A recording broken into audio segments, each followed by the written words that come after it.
Hi friends, ನಾನು ಆನಂದ್ ಕುಮಾರ್. ಇವತ್ತು ನಾವು ಒಂದು ಇಂಪಾರ್ಟೆಂಟ್ ಟಾಪಿಕ್ನ ಡಿಸ್ಕಸ್ ಮಾಡೋಣ. ಇದು ಭಾಳ ಇಂಪಾರ್ಟೆಂಟ್ ಇದೆ ಎಕ್ಸಾಮ್ ಪರ್ಸ್ಪೆಕ್ಟಿವಲ್ಲಿ. ಇದು ಬಂದ್ಬಿಟ್ಟು ಬ್ಯಾಂಕಿಂಗ್ ಅಂತ. ಇದು ಎಕನಾಮಿಕ್ಸಿಂದ ಬರುತ್ತೆ. ಸೊ ಈ ಚಾಪ್ಟರಿಂದ ಕೆಲವೊಂದು ವಿಷಯಗಳು ನೋಡೋಣ. ಇನ್ನು ಮಿಕ್ಕಿದ್ದು ನೆಕ್ಸ್ಟ್ ವಿಡಿಯೋಲಿ ಕವರ್ ಮಾಡ್ತೀನಿ ಎಲ್ಲದೂ.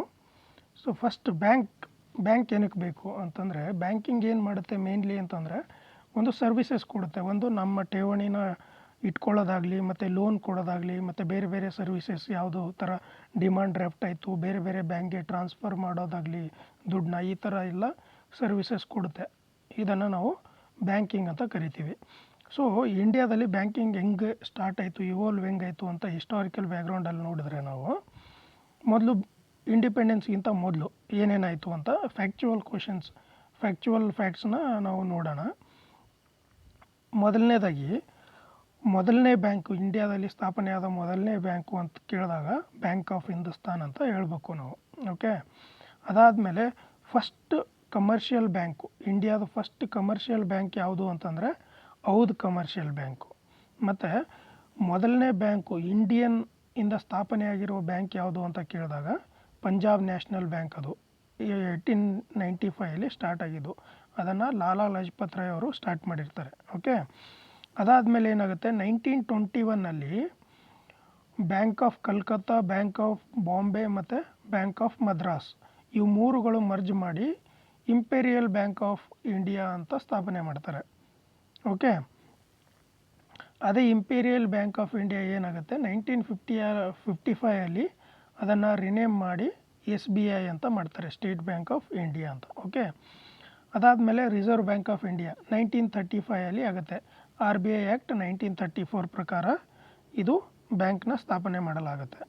ಅದಾದಮೇಲೆ ನಾವು ಪೋಸ್ಟ್ ಇಂಡಿಪೆಂಡೆನ್ಸಲ್ಲಿ ನೋಡಬೇಕು ಬಂದಾಗ, ಪೋಸ್ಟ್ ಇಂಡಿಪೆಂಡೆನ್ಸಲ್ಲಿ ಏನಾಗುತ್ತೆ, ಫಸ್ಟು ನ್ಯಾಷನಲೈಸೇಷನ್ ಸ್ಟಾರ್ಟ್ ಆಗುತ್ತೆ ಬ್ಯಾಂಕ್ಗಳದ್ದು.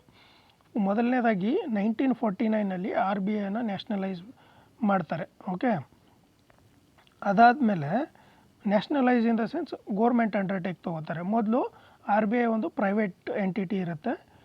ಇಂಡಿಪೆಂಡೆನ್ಸ್ ಆದಮೇಲೆ ಅದನ್ನು ಒಂದು ಗೌರ್ಮೆಂಟ್ ಎಂಟಿಟಿಯಾಗಿ ಕನ್ವರ್ಟ್ ಮಾಡಲಾಗುತ್ತೆ. ಅದಾದಮೇಲೆ 1955 ನಿಮ್ಗೆ ಹೇಳ್ದಂಗೆ ಇಂಪೀರಿಯಲ್ ಬ್ಯಾಂಕ್ ಆಫ್ ಇಂಡಿಯಾನ ಏನಂತ ಈ SBI ಅಂತ ಮರುನಾಮಕರಣ ಮಾಡಿ ಅದನ್ನು ನ್ಯಾಷನಲೈಸ್ ಮಾಡ್ತಾರೆ. ಅದಾದಮೇಲೆ ನಮ್ಗೆ ಗೊತ್ತಿದೆ ನ್ಯಾಷನಲೈಸೇಷನ್ ಸ್ಟಾರ್ಟ್ ಆಗಿದ್ದು 1969 ಇಂದಿರಾ ಗಾಂಧಿಯವರ ಪೀರಿಯಡಲ್ಲಿ 14 ಬ್ಯಾಂಕ್ಗಳನ್ನು ಏನು ಮಾಡ್ತಾರೆ, ನ್ಯಾಷನಲೈಸ್ ಮಾಡ್ತಾರೆ.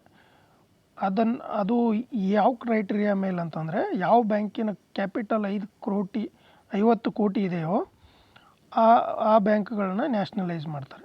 ಅದಾದಮೇಲೆ second phase of nationalisation start ಆಗಿದ್ದು 1980. ಆವಾಗ ಒಟ್ಟು 6 ಬ್ಯಾಂಕ್ಗಳನ್ನ ನ್ಯಾಷನಲೈಸ್ ಮಾಡ್ತಾರೆ.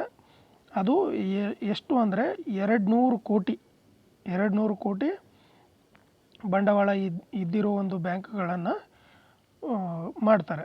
ಓಕೆ, ನ್ಯಾಷನಲೈಸ್ ಅಂತ. ಅದಾದಮೇಲೆ ನಮ್ಮದು ಲಿಬ್ರಲೈಸೇಷನ್ ಪಾಲಿಸಿ ಬರುತ್ತೆ 1991.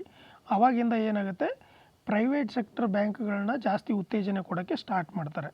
ಇವಾಗ ನಾವು ಇವ್ಲ್ಯೂಷನ್ ನೋಡಿದ್ವಿ.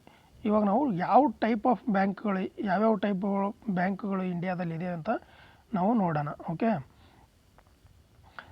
ಇವಾಗ ಬಂದರೆ ಕ್ಲಾಸಿಫಿಕೇಷನ್ ಆಫ್ ಬ್ಯಾಂಕ್ಸ್ಗಳನ್ನ ಯಾವ ಥರ ಕ್ಲಾಸಿಫೈ ಮಾಡ್ತೀವಿ ನಾವು ಅಂತಂದಾಗ, ನೋಡಿ ಇಲ್ಲಿ ಫಸ್ಟು ಕಮರ್ಷಿಯಲ್ ಬ್ಯಾಂಕು, ಅಥವಾ ನಾವು ಏನು ಕರಿತೀವಿ ಶೆಡ್ಯೂಲ್ಡ್ ಬ್ಯಾಂಕು, ನಾನ್ ಶೆಡ್ಯೂಲ್ಡ್ ಬ್ಯಾಂಕ್ ಅಂತ ಕರಿತೀವಿ.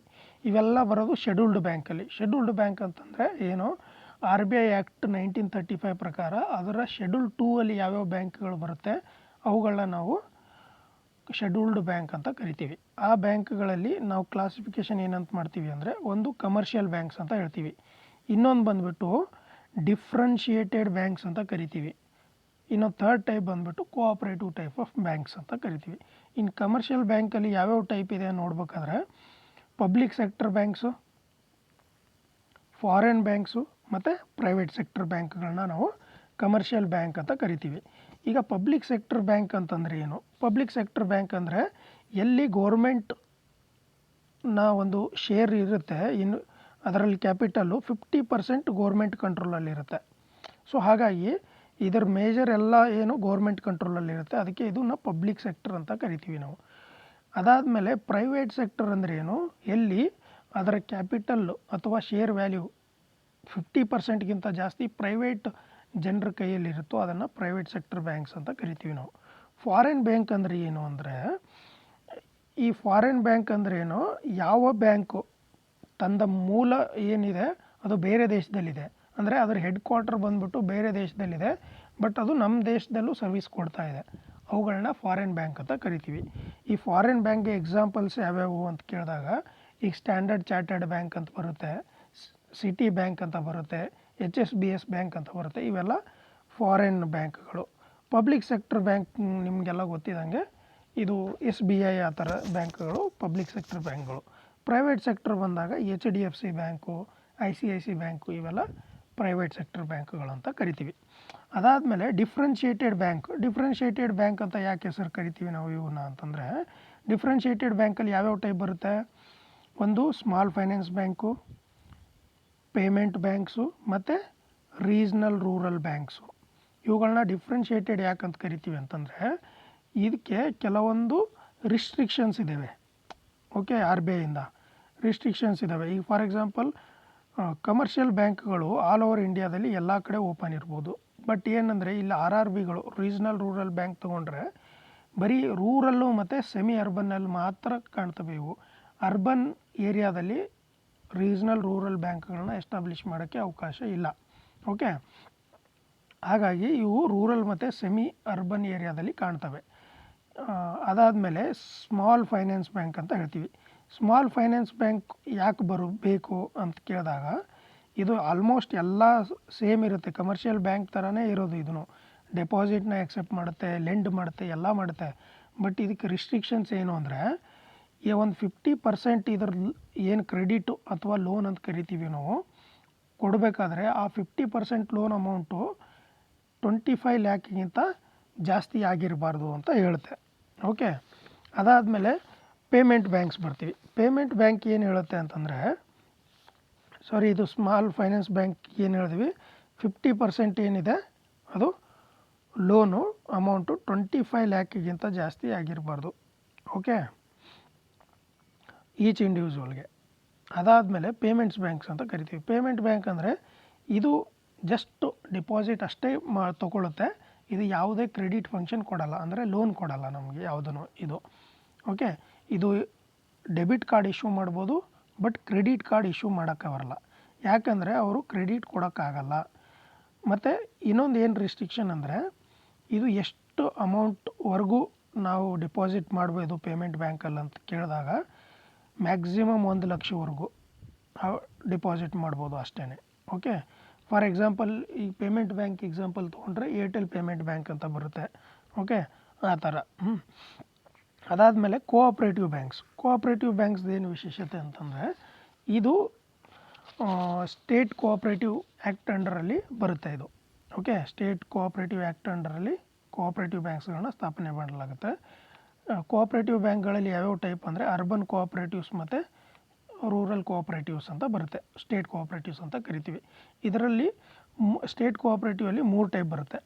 ಓಕೆ, ಒಂದು ಸ್ಟೇಟ್ ಲೆವೆಲಲ್ಲಿ ಸ್ಟೇಟ್ ಕೋಆಪ್ರೇಟಿವ್ ಬ್ಯಾಂಕ್ ಅಂತ ಇರುತ್ತೆ, ಡಿಸ್ಟಿಕ್ ಲೆವೆಲಲ್ಲಿ ಡಿಸ್ಟಿಕ್ ಸೆಂಟ್ರಲ್ ಕೋಆಪ್ರೇಟಿವ್ ಬ್ಯಾಂಕ್ ಅಂತ ಇರುತ್ತೆ, ಮತ್ತು ವಿಲೇಜ್ ಲೆವೆಲಲ್ಲಿ primary agriculture credit cooperative societies ಅಂತ ಇರುತ್ತೆ. ಓಕೆ, ಇದರಲ್ಲಿ ಮೇನ್ ಏನು ವಿಶೇಷತೆ ಅಂತಂದರೆ ಕೋಆಪ್ರೇಟಿವ್ ಬ್ಯಾಂಕ್ದು, ಇದು ಮೇನ್ಲಿ ಏನಂದರೆ ಅವ್ರ ಮೆಂಬರ್ ಕೆಲವೊಂದು ಜನ ಕೂತ್ಕೊಂಡು ಈ ಬ್ಯಾಂಕ್ನ ಸ್ಥಾಪನೆ ಮಾಡ್ತಾರೆ, ಮತ್ತು ಇದು ಓನ್ಲಿ ಮೆಂಬರ್ಸ್ಗಳನ್ನ ಮಾತ್ರ ಲೋನ್ ಕ್ರೆಡಿಟ್ ಕೊಡುತ್ತೆ ಅಷ್ಟೇ ಇದ್ರದ್ದು ಮೇನ್ ಅಂದರೆ. ಮತ್ತು ಇದು ಡೆಮೋಕ್ರೆಟಿಕ್ ಆಗಿ ಫಂಕ್ಷನ್ ಮಾಡುತ್ತೆ. ಹೆಂಗೆ ಅಂದರೆ, ಅದಕ್ಕೆ ಒಂದು ಬೋರ್ಡ್ ಅಂತ ಇರುತ್ತೆ, ಬೋರ್ಡಿಗೆ ಎಲೆಕ್ಷನ್ ನಡೆಯುತ್ತೆ, ಎಲೆಕ್ಷನಿಂದ ಚೇರ್ಮನ್ನು ಪ್ರೆಸಿಡೆಂಟ್ ಅಂತ ಆಯ್ಕೆ ಮಾಡ್ತಾರೆ, ಅದು ಪ್ರೊಸೆಸ್ ಆಗುತ್ತೆ. ಓಕೆ, ಎಲೆಕ್ಷನ್ ಮುಖಾಂತರ ಆಗುತ್ತೆ. ಇದು ಒಂದು ಬ್ರೀಫ್ ಆಗಿ. ಓಕೆ, RRB ಬಗ್ಗೆ ಇನ್ನೊಂದು ಸ್ವಲ್ಪ ಹೇಳಬೇಕು ಅಂತಂದಾಗ, ನಾವು RRBನ ಸ್ಥಾಪನೆ ಮಾಡಿದ್ದು 1975ಅಲ್ಲಿ. ಓಕೆ, RRBನ ಸ್ಥಾಪನೆ ಮಾಡಿದ್ದು 1975ಅಲ್ಲಿ. ಯಾವುದು ಯಾವ ಕಮಿಟಿಯ ರಿಕಮೆಂಡೇಷನ್ ಮೇಲೆ ಅಂತ ಕೇಳಿದಾಗ ನಾವು ಹೇಳಬೇಕು, ಇದು ನಮ್ಮ ಏನಂತೀರಿ ಬ್ಯಾಂಕಿಂಗ್ ಸೆಕ್ಟರ್ ರಿಫಾರ್ಮ್ಸ್ ಹೇಳಿದ್ದು ಯಾರು, ನರಸಿಂಹನ್ ಕಮಿಟಿ ರಿಕಮೆಂಡೇಷನ್ ಮೇಲೆ ಈ ಬ್ಯಾಂಕ್ಗಳನ್ನ ಸ್ಥಾಪನೆ ಮಾಡಲಾಗಿದ್ದು. ಓಕೆ. ಮತ್ತು ಇನ್ನೂ ಡೀಟೇಲಾಗಿ ನಾವು ನೆಕ್ಸ್ಟ್ ವಿಡಿಯೋಗಳಲ್ಲಿ ನೋಡೋಣ. ಅಂದರೆ ಆರ್ ಆರ್ ಬಿಗಳ ಮೇನ್ ಫಂಕ್ಷನ್ಸ್ ಏನು, ರೀಜ್ನಲ್ ರೂರಲ್ ಬ್ಯಾಂಕ್ಗಳಂದರೆ ಇವು ಮೇನ್ಲಿ ಏನು ಅಂದರೆ ಇದಕ್ಕೆ ಪ್ರಿಯಾರಿಟಿ ಸೆಕ್ಟರ್ ಲೆಂಡಿಂಗ್ ಅಂತ ಒಂದು ಟಾರ್ಗೆಟ್ ಇರುತ್ತೆ. ಅದ್ರ ಪ್ರಕಾರ 75% ಅವ್ರ ಲೋನ್ ಯಾವುದಕ್ಕೆ ಕೊಡಬೇಕು ಅಂದರೆ ಇದು ಬರೀ ಪ್ರಿಯಾರಿಟಿ ಸೆಕ್ಟರ್ಗೆ ಮಾತ್ರ ಕೊಡಬೇಕು. ಈ ಪ್ರಿಯಾರಿಟಿ ಸೆಕ್ಟ್ರಲ್ಲಿ ಕೆಲವೊಂದು ಬರುತ್ತೆ, ಅಗ್ರಿಕಲ್ಚರು ಮತ್ತು ವೀಕರ್ ಸೆಕ್ಷನ್ಸ್ ಅಂತ ಬರುತ್ತೆ. ವೀಕರ್ ಸೆಕ್ಷನ್ಸ್ ಅಂದರೆ SC ಆಗಿರ್ಬೋದು, ST ಆಗಿರ್ಬೋದು, ಈ ಥರ. ಅದಾದಮೇಲೆ ಇದು micro industries, micro and small scale ಇಂಡಸ್ಟ್ರೀಸ್ಗಳಾಯಿತು, ಈ ಥರ ಕೊಡುತ್ತೆ. ಓಕೆ. ಇವಾಗ ನೆಕ್ಸ್ಟ್ ನಾವು ಏನು ನೋಡಬೇಕು ಅಂದಾಗ ಮಾನಿಟ್ರಿ ಪಾಲಿಸಿ. ಮಾನಿಟ್ರಿ ಪಾಲಿಸಿ ಬಗ್ಗೆ ಅಂದರೆ ಇದು RBI ಫಂಕ್ಷನಲ್ಲಿ ಬರುತ್ತೆ. ಓಕೆ. RBI ಏನು ಮಾಡುತ್ತೆ, ಈ ಮಾನಿಟ್ರಿ ಪಾಲಿಸಿ ತರುತ್ತೆ. ಈ ಮಾನಿಟ್ರಿ ಪಾಲಿಸಿಯಲ್ಲಿ ಏನಿರುತ್ತೆ, ಮಾನಿಟ್ರಿ ಪಾಲಿಸಿ ಕಮಿಟಿ ಅಂತ ಇದೆ ಒಂದು. ಆ ಕಮಿಟಿ ಏನು ಮಾಡುತ್ತೆ, ಕುಂತ್ಕೊಂಡು ಈ ಮಾನಿಟ್ರಿ ಪಾಲಿಸಿನ ಬಿಡುಗಡೆ ಮಾಡುತ್ತೆ. ಈ ಮಾನಿಟ್ರಿ ಪಾಲಿಸಿಯಲ್ಲಿ ಟೋಟಲ್ 6 ಜನ ಇರ್ತಾರೆ. ಈ 6 ಜನರಲ್ಲಿ 3 ಜನ RBI ಕಡೆಯಿಂದ ಇರ್ತಾರೆ, ಇನ್ನು 3 ಜನ ಏನಿರ್ತಾರೆ ಗೋರ್ಮೆಂಟ್ ಕಡೆಯಿಂದ ಬರ್ತಾರೆ. ಸೊ ಈ ಮಾನಿಟ್ರಿ ಪಾಲಿಸಿಯಲ್ಲಿ ಏನೆಲ್ಲ ಮೆಜರ್ಸ್ ತೊಗೋತಾರೆ, ಮತ್ತು ಇವು ನಾವು ಟೂಲ್ಸ್ಗಳು ತೊಗೋತೀವಿ, ಮಾನಿಟ್ರಿ ಪಾಲಿಸಿಯ ಟೂಲ್ಸ್ಗಳು ಅಂತ ಕರಿತೀವಿ. ಕ್ವಾಂಟಿಟೇಟಿವ್ ಟೂಲ್ಸು, ಕ್ವಾಲಿಟೇಟಿವ್ ಟೂಲ್ಸ್ ಅಂತ 2 ಥರ ಬರುತ್ತೆ. ಇವೆಲ್ಲ ನಾವು ನೆಕ್ಸ್ಟ್ ವಿಡಿಯೋಲ್ಲಿ ನೋಡೋಣ. Thank you.